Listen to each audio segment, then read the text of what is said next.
Guys, looks great. Go slow. Hi, I'm Bob Vila. Welcome to this old house. If you were with us last week, you might recall that this was Rob and Jennifer's master bedroom, but it needed a bathroom along with it, so they've decided to do the remodeling themselves. And you've done a great job at Demolition, I must say. I'm proud of you. Well, we worked hard yesterday, but we couldn't have gotten it done without Norm. He was a big help. Glad Norm was here. I wasn't, but our cameras were. Let's take a look. I'm glad you're here, Norm, because we've done a lot of prep work. For instance, we tore up the rug in the bedroom and used the pad to cover up this carpet out here.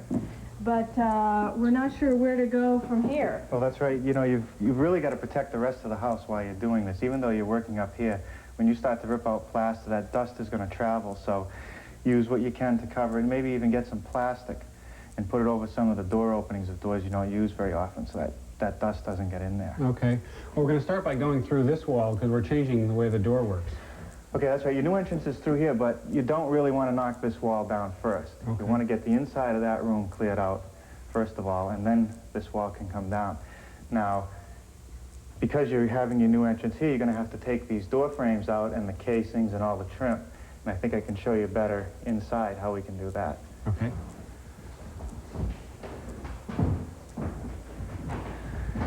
You know, it's well worth saving all this trim.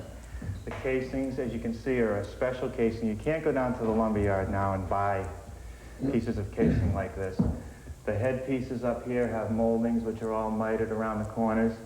And so if you're very careful when you take it off, you could reuse this again when you put the doors in the new locations. Now, it's fairly simple. All you really need is a flat bar like this. It's a fairly thin tool which allows you to get behind the casings, and of course just a regular ordinary hammer.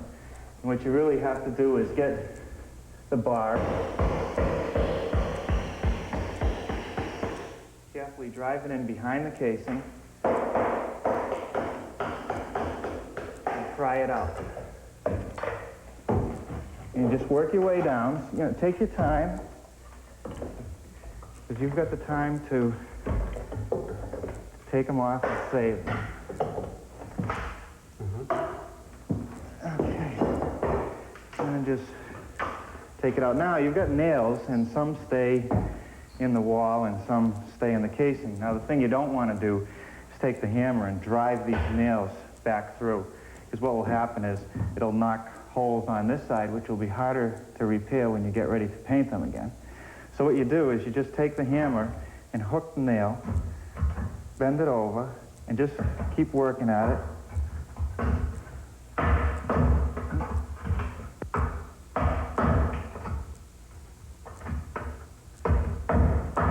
And pull them out from the back side. So it doesn't damage the front? That doesn't damage the front. I see. Now, with all the nails out, you'll be able to stack them up somewhere. But also, I think it's important that you take a marker of some kind and label each piece of casing and each door frame, so that when you put it back together, you use the same pieces with the same door. I see. Now later, when you get all the trim off, I'll show you how to take the door frame out so that you can save that. Okay. I'm a little worried about this special other little built-in place over here that we have. There are drawers that go under the eaves. And it's got the same kind of trim on it. Okay, you can take this out also, just like we did with the door, basically. You're going to take the casings off all the way around the top and the side pieces, and more than likely this whole unit will be able to come out all in one piece. Okay. Now, we also have baseboard to deal with. Jennifer, if you could get me that flat bar again, we can show you how to take that off. Now, it isn't worth saving this piece of base here because it goes down beneath the edge of the floor, and more than likely it's almost impossible to get it out without breaking it. But this piece of base molding is definitely worth saving. So it's the same procedure. You take the bar,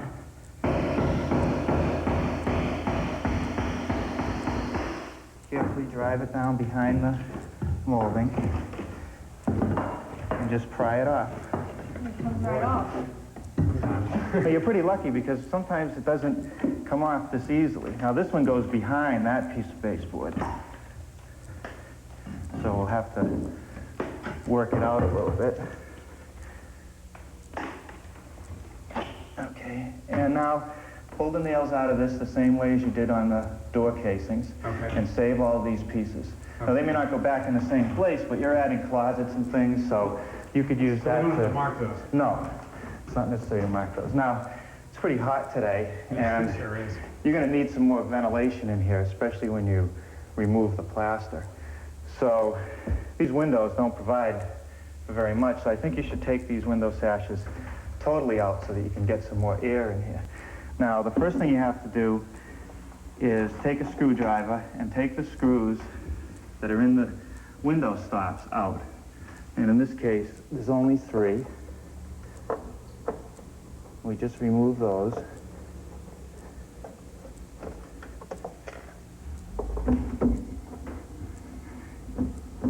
You know, when you... Also, another reason to take these windows out is I think a little bit later on when you put them back in, for a few extra dollars, you'll be able to get some better weather strips and make them more tighter. Now we remove this stop and then push the window down so that it's below the pulley. Just carefully tip it out like that. And then you've got to pull these sash cords off. This one has a little nail in it. Okay. And it has a knot, so we just can let it rest back up against the pulley. Take yours out. Okay. And now the top sash, you have to push it all the way down to the bottom and take this parting bead out. And they're a little bit tight sometimes too. Okay. The reason you push the window to the bottom is so that you can pull this out like that. Okay, now this weight is already fallen off. And then we take this one out the same way and pull the cord off. Now if you do the same thing down the other end, you'll get plenty of ventilation in here. Okay. Now I have a job about 20 minutes from here that I have to get back to, but I'll come back about noontime and check it out and see how much you've got done. Okay, thanks a lot. Okay. All right.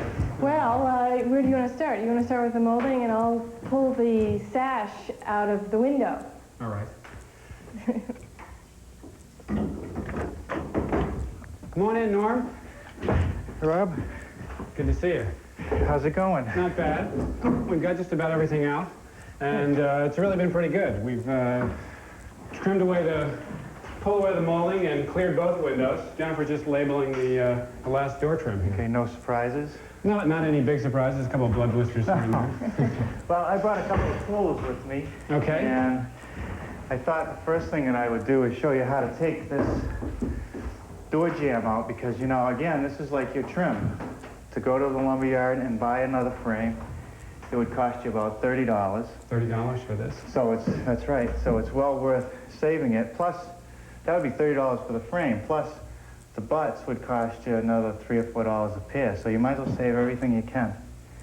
So now you could pull all the nails out, but I use a reciprocating saw. And if you've got some power, Yep. and all I'm going to do really is wherever you see these shims or blocks of wood between the rough framing and the door, that means that that's where they've nailed it and used these to straighten the door. So all I'm going to do is cut the nails off.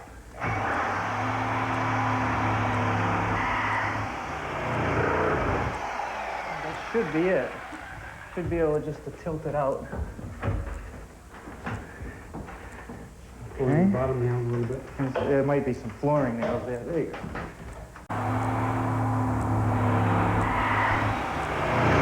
That should be it. Should be able just to tilt it out. Pull the bottom nail a little bit. There might be some flooring nails there. There you go. Let's pull it out. Yeah. Okay. That makes it a little bit easier. Right. Now the next thing that you really have to do is, before we get into any of this plaster, we've got to make sure that we take care of any electrical outlets. Right. So what I'll do is have these little testers They only cost probably less than $1. You can get one down at the hardware store. What you do is stick it in the socket, and that little light comes on. Now, if one of you could go down to the basement, we'll find which fuse it's on. I'll do that. Okay, that's it. All right, now we know it's safe to work on it anyway, so you don't get any shocks. And we just take the cover plate off. And then take the screws out of the plug itself that hold it into the box. You might be getting rid of these boxes later when you do it, but at least for the time being, we don't want anyone to be getting any shocks. Pull it out. Take a pair of just regular pliers. These are like lineman's pliers. Snip the wires off. Then we'll take some tape, just to be doubly sure that no one runs into it. And Now, that tape does not conduct electricity, so No. even if somebody touched it... what you do is, see, I run it. Yeah, you won't be able to touch the bare wire, because what I do is wrap the tape like this, let it go beyond the end I see. a little bit, and then, you know, squeeze it together. So now the ends of the wires are protected so I that see. no one can touch those. The boxes can come out later, so you want to do that to All the... every outlet, and the lighting fixtures the same way. Okay, so we just take that off and do the same thing. That's right. So now basically we're ready to start cutting back for the plaster that has to be removed. Okay. Now this wall is the first one that's going to be removed, and again we'll use the Sawzall, because what I'd like to do is cut the plaster between, we'll leave the ceiling up. Okay. So I want to cut the plaster right at the intersection of the ceiling and the wall. And in order to do that, I have to change the blade first. Okay.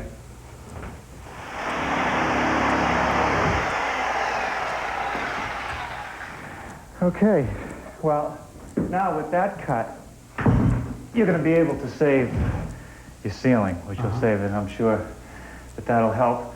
Now, let's just see. All this takes to take this plaster down is a lot of hard work and some sweat. Really just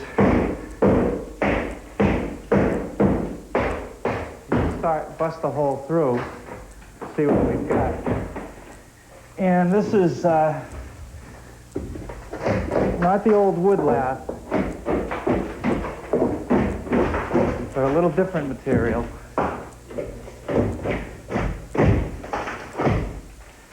And what you're going to have to do is just keep busting at it, picking at it, getting it down, pick it up, throw it in the barrels, get it out. Okay. Now, I want you to strip all this wall that I've cut back for you, the inside of this closet, the Okay. ceiling, the walls, and then you can take down the sheetrock or the wallboard that was put up on this closet, and I'll be back to check on you in a couple hours Okay. and see how you're getting along. Thanks a lot. Okay? Yeah. See you in a while. All right. Ready? Yeah, I think so. Grab it.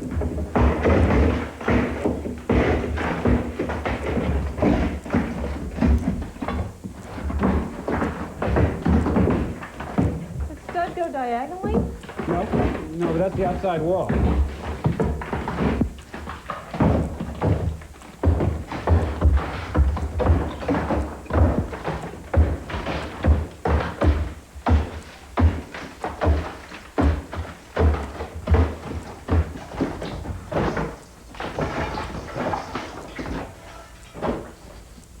No, fling it on my head.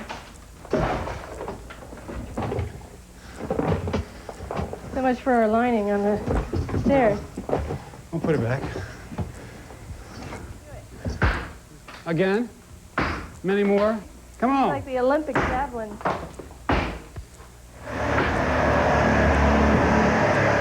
Rod, Hi, Norm. how you doing? You didn't tell us it would be this easy. Looks like you've done quite a job here. Well, we're just about done. I think there's just this one wall to go. And once we get that down, we're just Lou's about ready done. to go. I think I so. think it'll just get So if go you can over. give us a hand. Right. Oh, Right.